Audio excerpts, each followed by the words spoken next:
Hello and welcome to What is Black, a parenting podcast that addresses topics important to raising healthy and thriving Black children and teens. And I'm your host, Dr. Jacqueline Duget. And today we're going to talk about the New York Times bestselling book, The Black Friend on Being a Better White Person with Frederick Joseph. So our guest today is Frederick Joseph. He's a New York Times bestselling author, an activist, philanthropist, and marketing professional. So hi, Frederick. Thanks for joining me today. Hi, thanks for having me. Oh, it's awesome to have you. Have you as a guest today. And as we were conversing before the episode, the point of this upcoming season is really to talk with thought leaders about where we go from here, right? And when I talk about where do we go from here, I want to look at, given COVID-19 and, the protests for racial justice, social justice, right? We really need to reimagine, right, the systems in our society so that we can really create these systems in society where kids can, especially Black children, can thrive and grow, and even kids of color and all kids, right? Because I think if there are any kids left behind, then we can't really say that we have a society that's really bolstering health and wellness for all children. And before we get started, I wanted to read a quote from your book. It's on page 194. And sort of act as a jump off for our conversation today. So the quote from the book starts, "While this book is meant to be a guide for white people to understand and be better, it's important that white people also understand that it isn't the duty of Black people or people of color to explain things. I'm doing so because I hope it can ultimately make change for my community. But it's important to understand that this book is a gift, not an obligation. The gift is in the form of an opportunity. It's an opportunity that I thought was my duty to give, but it's not. That's what makes this book special. It's an opportunity to learn, grow, and share where many may otherwise never have the chance. It's me hoping that you'll understand and appreciate that much of what you're reading is normally some shit that's just for us." So the reason I definitely wanted to read that quote is sort of the jump off of our conversation is I like that quote, an opportunity, right? The opportunity for the reader. And I wanted to have you, first I wanted to say, how you're doing today, but also kind of, you could reflect on that, how you thought this book was really an opportunity for the reader, and what was that opportunity?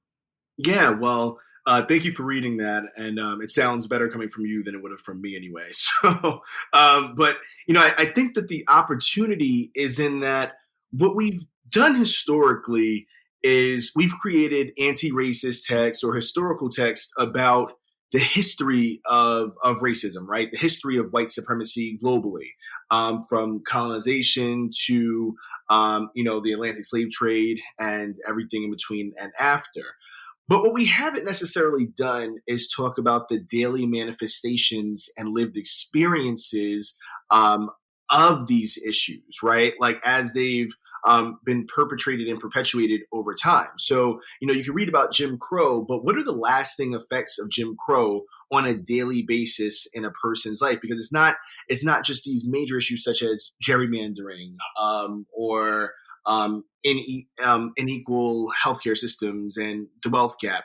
It's also simply in traveling, right? Like to be a Black person or a non-white person and travel through America is a very frightening thing, right? But we don't necessarily talk about those things. And I think that the gift is in that in these perspectives of myself and others throughout the book, white people are getting an opportunity to read about these manifestations and experience them in a way that they haven't before. And I love that concept, especially, given the title, right? It's a very provocative title, but, and as I read the book and also listened to it, the audio book as well, just really having it seep in, right? Why the title, The Black Friend?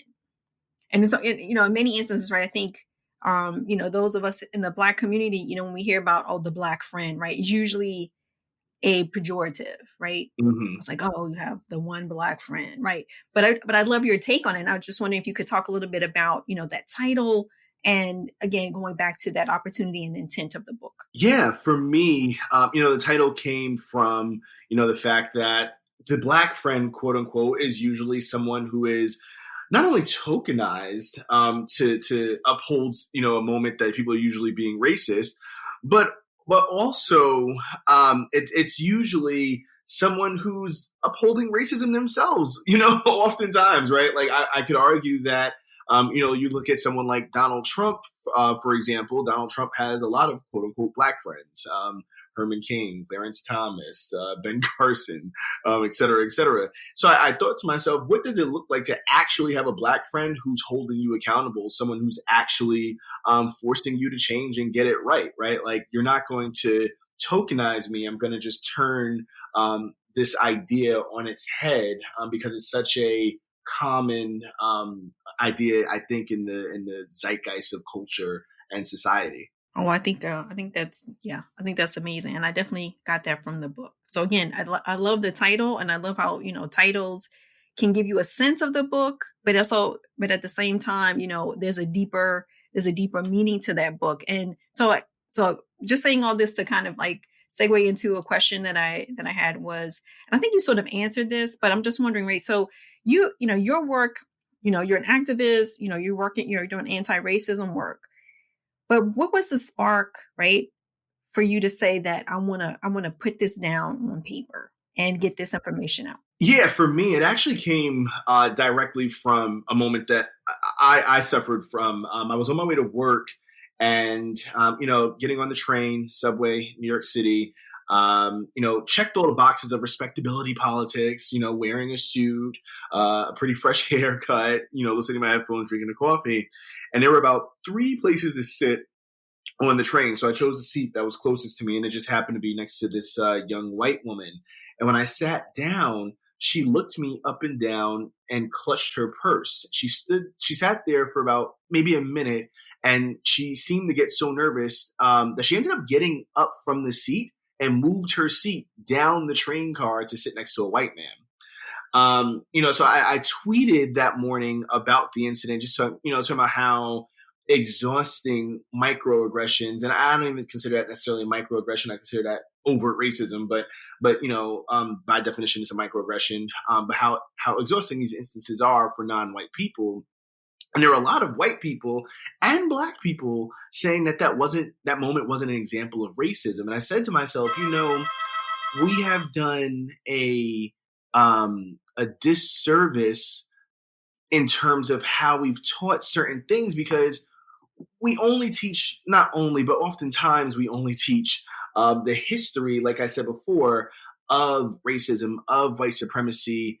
And that's why people think that it doesn't exist now, right? Like, people are like, oh, slavery was so long ago and things like that. I'm like, yeah, okay. And there's daily nuanced racism that happens to non-white people every single moment of our lives when we step out of our homes. I mean, even when we're in our homes, going online and things like that. So I wanted to talk about that and give people the opportunity to really think deeper about it. And I think, again, you use that, your experience, right, your personal experience as the jump off for the book. And even the book is told in that fashion, right? You use personal experience, personal accounts, and even those individuals, the guests that you interview, friends of yours, they also shared their personal perspectives. And I thought that was an interesting take for this book. I mean, one, it is a young adult book, or geared towards, I think, young adults. And so I just wanted to get your thoughts about that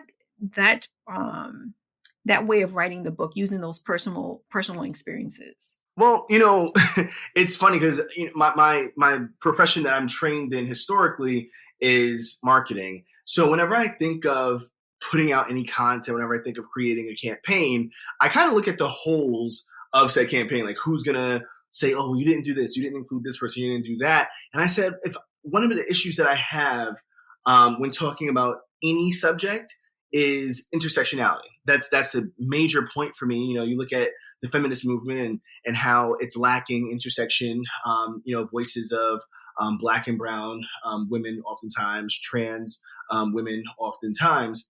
And I said, I don't want to speak in an echo chamber in this book, because I'm not trying to necessarily win a Pulitzer or anything like that. I'm trying to accomplish something. This book has a goal, and to accomplish that goal best, the whole is in fact that you don't have the perspective of a Latinx person. You don't have the perspective of a Southeast Asian person, so on and so forth. So why not just include those voices and said perspective? Oh yeah, yeah, yeah. I mean, I totally get that because in the work that I do, primarily I see patients every day, and I've also been in the public health sector, working on programs, and now I'm on the kind of like the other side of it, and really trying to figure out like how do I connect with parents to really explain this concept of racism and really linking it to health, right? And my role as a pediatrician talking to families about racism, whereas many people don't think that's that might be a connection between the two. And I love how you use these when you have this book, right? So again, that's a tool that myself as a provider can use and share with families. So I thank you for that, for doing that. And again, you talk, you don't talk down to young people, right? You talk with them, there you really set up everything. The word friend comes up multiple times, right? So you're really welcoming the reader into to join you on this journey, in this conversation, which I think is important. Yeah, I mean, when I examined the tone and the voice that I wanted to have throughout the book, I said to myself, who would I want to read, right? Like, because I think that's such an important thing, when receiving any message, is who's the messenger, right? So for parents and for educators who are oftentimes the gatekeepers for young adults and just general young readers, I wanted to be someone who they would trust. I wanted to be someone who they even might have wanted to grab a beer with, right? I've had a lot of parents say, hey, I would love to, just be your friend. And then for young people, I wanted that voice to kind of come off as an older brother, a younger uncle or older cousin, someone who is not so far removed that I seem like I'm chastising or like you said, kind of speaking down to, but someone that they can, hang out with and just ask questions and figure things out. Because, the reality is I didn't write this book solely for white people to learn things. I also wrote this book for people who are non-white to feel seen. And I think that that's the greatest accomplishment of it thus far, is that a lot of young people, I think specifically to this young Chicana girl who was on a Zoom I hosted the other day. She said, I'm 15. I'm the only non-white person in my honors class. And, some of us reading this book, they started to see what I might be going through. And it really helped me because I didn't know how to necessarily say what I was going through, but you said a lot of it for me. And they're like apologizing and trying to fix things. Oh man, I mean that's the power of storytelling, right? To hope I would hope, as a writer, right, there's this connection that you want to have your readers to have to the work.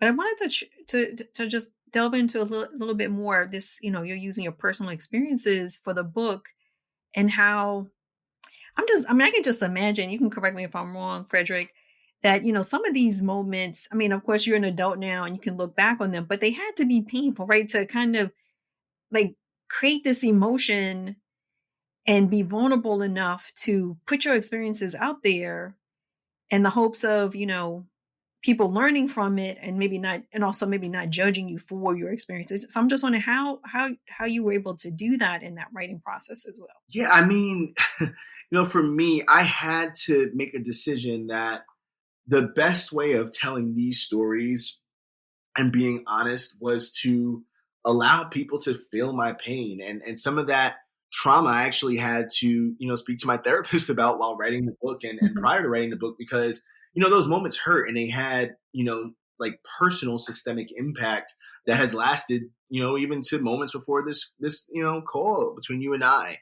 But I knew that if I was going to try to change things for people like my younger brother who's 9 years old and other kids, I had to put myself out there as much as I could, right? Like you have to give everything that you have, and that's what I had, right?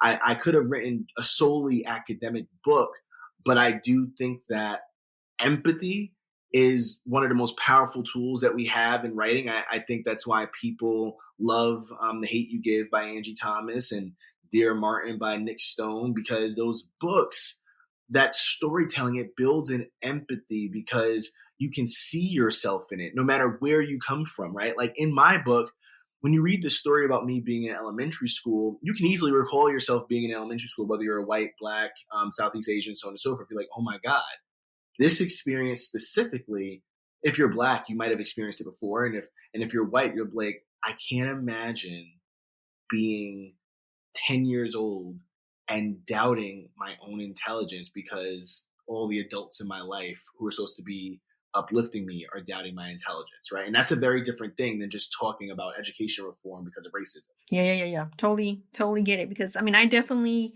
um related to the book, slightly different generation. Well, I was like, total generation is probably a little too much in time, but but I grew up, we kind of crossed over a little bit, right, in terms of some of the decades.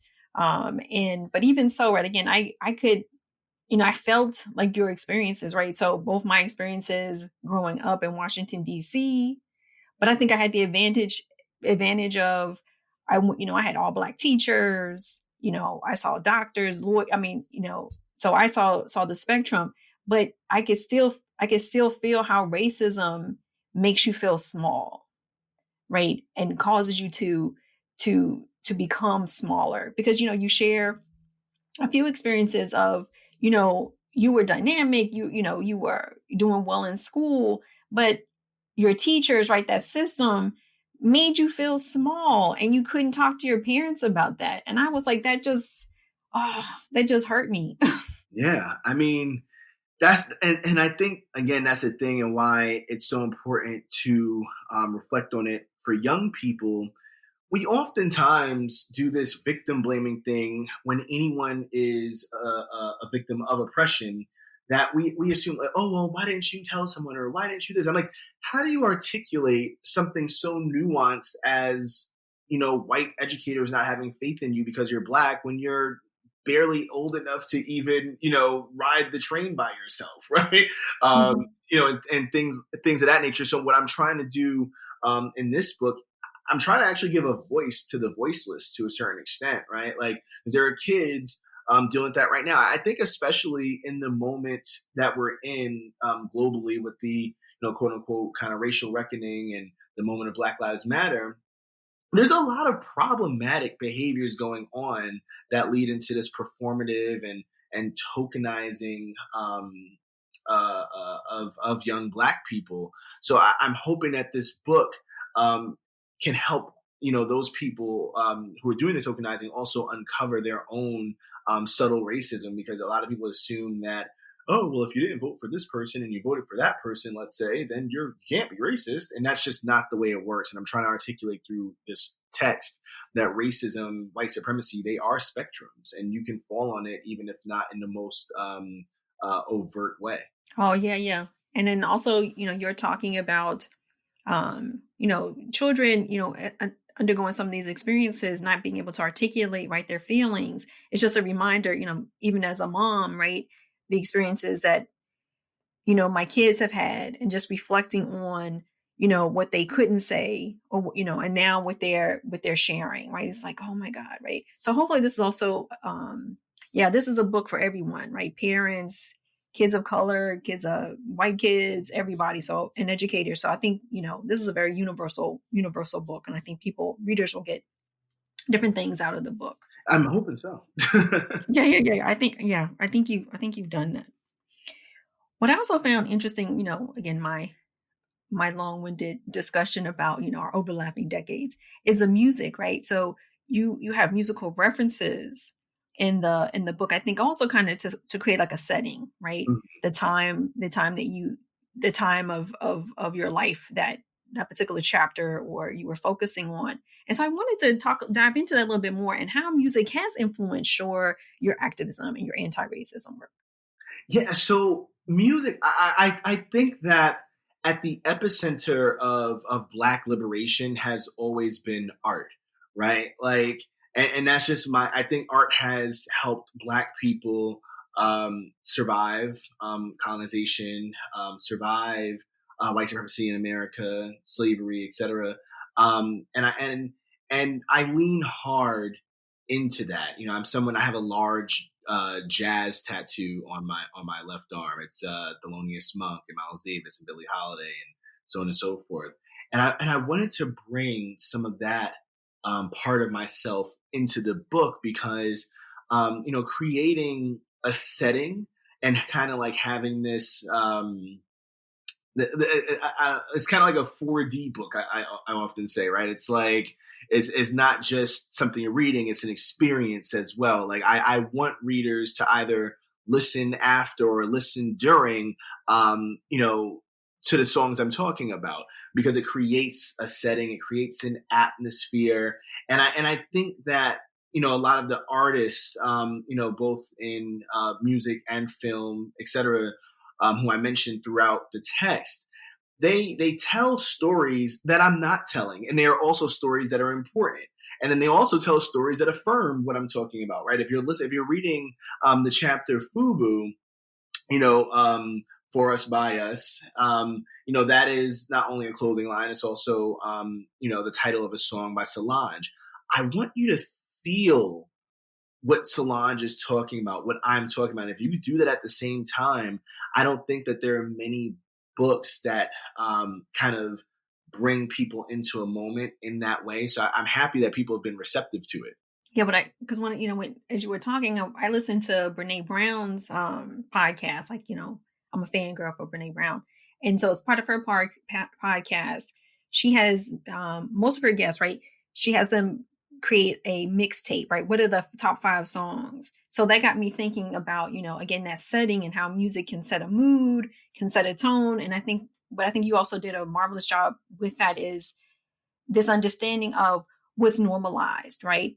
So when you have, different conversations about what maybe white friends or even other people of color who are your friends and asking them, what songs are they familiar with, right? And what we normalize is, potentially, white music and not really understanding the history of how some of this, the origins of rock and roll, gospel, not gospel, but, country music. And a lot of it, it's tied to Blackness, right? To Black creators, Black artists. So I thought that was also a great tie-in as well.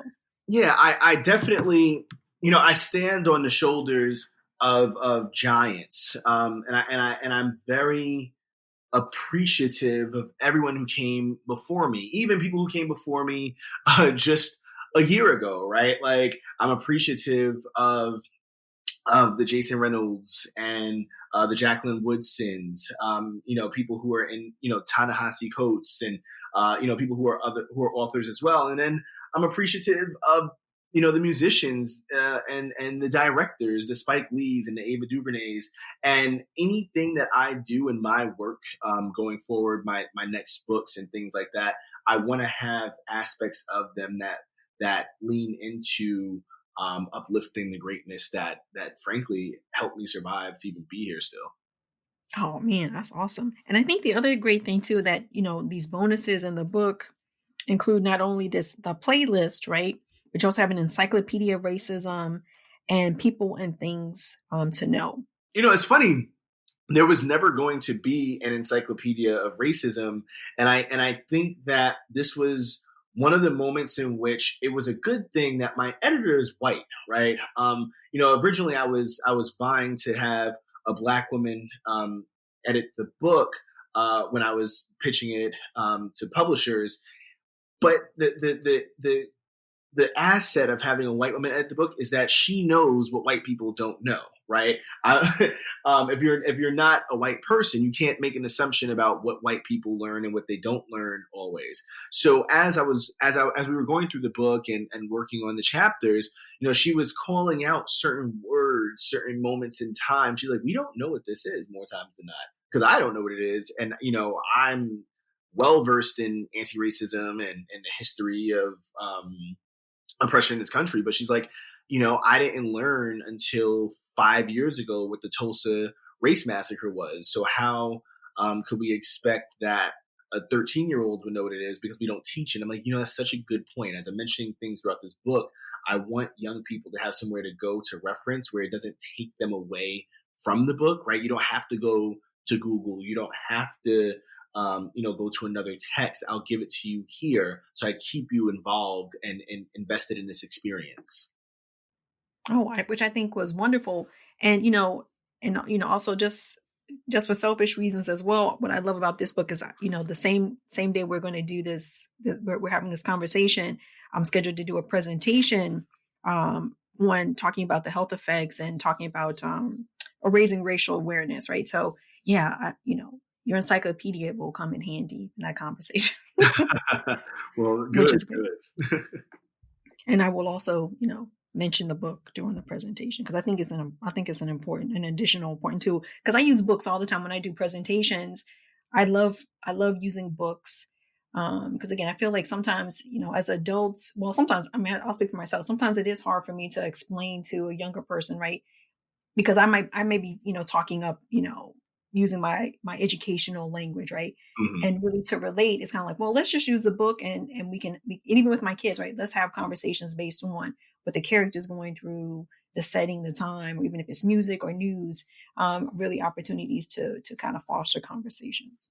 Yeah, I mean, I hope that the book does serve as a tool guide, for not just young people, but for adults. A lot of I think one of the most interesting things is that I've heard is from a lot of educators. I mean, like probably the most people I've heard from are educators.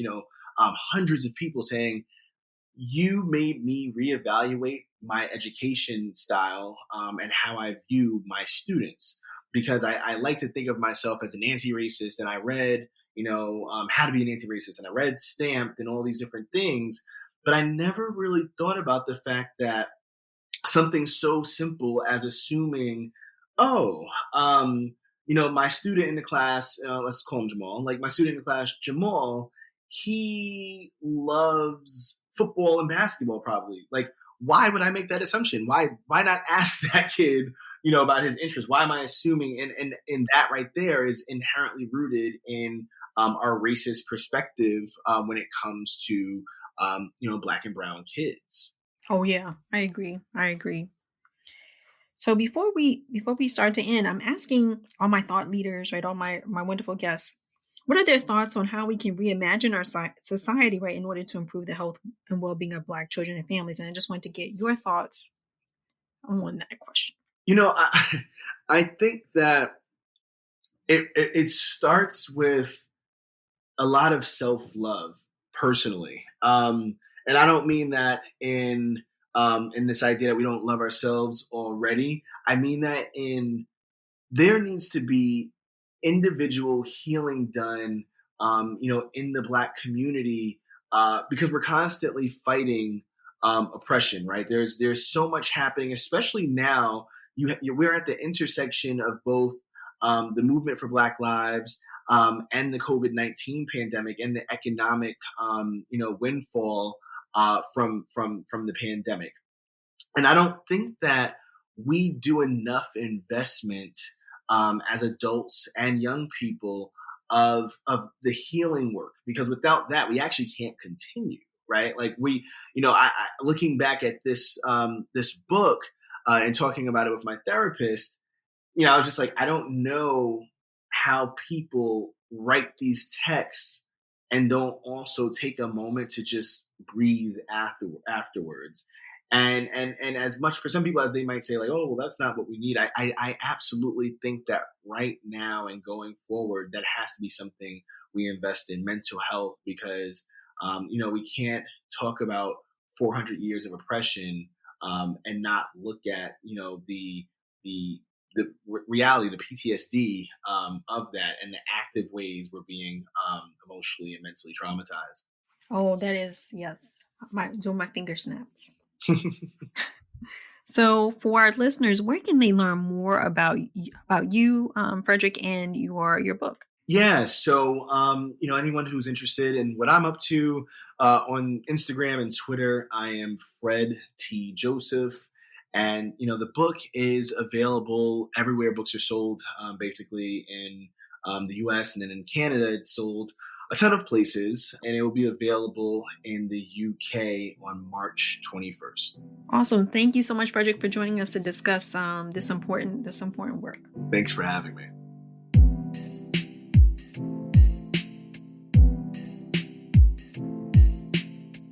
I'd like to thank our guest, Frederick Joseph, for joining us today to talk about his book, The Black Friend. It was a great conversation, and I know I learned a lot, and I hope you did as well. Well, that's all for today's episode. Thank you for listening. I'm grateful for your support and community as always. What is Black is hosted by Dr. Jacqueline Duget, music and editing by Manni Simon. Make sure you subscribe to the podcast wherever you listen to podcasts so you never miss an episode. And don't forget to rate and review us. Also, if you haven't already, please sign up for our newsletter at whatisblack.co so that you can learn about future episodes and upcoming book clubs and great information so you can just stay in touch and stay up to date. So until next time.